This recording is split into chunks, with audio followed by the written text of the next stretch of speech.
సమంత రెండో పెళ్లికి ముహూర్తం ఫిక్స్.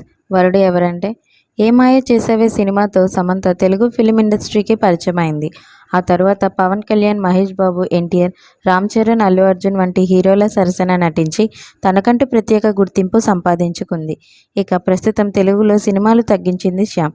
అయితే నాగచైతన్యతో శ్యామ్ విడాకులు తీసుకొని విడిపోయిన తర్వాత తరచూ ఆమెకు సంబంధించిన ఏదో ఒక వార్త వైరల్ అవుతూనే ఉంటుంది.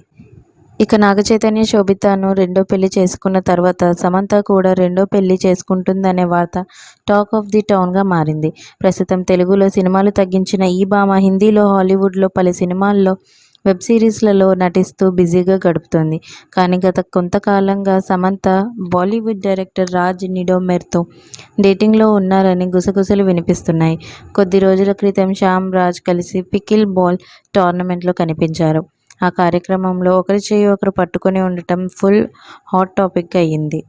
అలాగే సమంత ఇండస్ట్రీలోకి వచ్చి 15 సంవత్సరాలు పూర్తి చేసుకున్న తరుణంలో పార్టీ ఇచ్చారు. ఆ వేడుకల్లో సైతం రాజ్ కనిపించారు.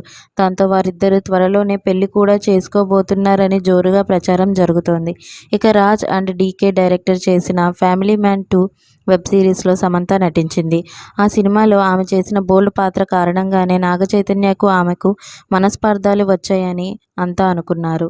రీసెంట్గా వరుణ్ ధవన్తో కలిసి నటించిన 'సిటాడెల్ హనీ బనీ' వెబ్ సిరీస్కి కూడా రాజ్ అండ్ డీకేనే దర్శకత్వం వహించారు.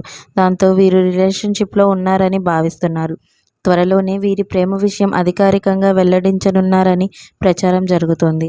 రాజ్ నిడోమెర్తో బాలీవుడ్లో డైరెక్టర్గా గుర్తింపు తెచ్చుకున్నప్పటికీ ఆయన స్వస్థలం ఏపీలోని తిరుపతి. దీంతో సమంత మరోసారి తెలుగింటి కోడలు కాబోతున్నారని అంటున్నారు. ఇక శ్యామ్ తెలుగులో చివరిగా విజయ్ దేవరకొండ సరసన 'ఖుషి' సినిమాలో నటించింది.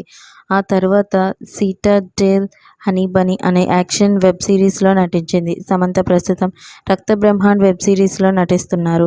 పలు చిత్రాలలో నటిస్తూనే నిర్మాతగా మారిన శ్యామ్ 'ట్రాలాలా' పేరుతో ప్రొడక్షన్ హౌస్ను ప్రారంభించింది. మీకు మా వీడియోస్ కనుక నచ్చినట్లయితే ఇలాంటి మరెన్నో విషయాలు తెలుసుకోవాలనుకుంటే డూ సబ్స్క్రైబ్ టు సమాజం ముచ్చట్లు.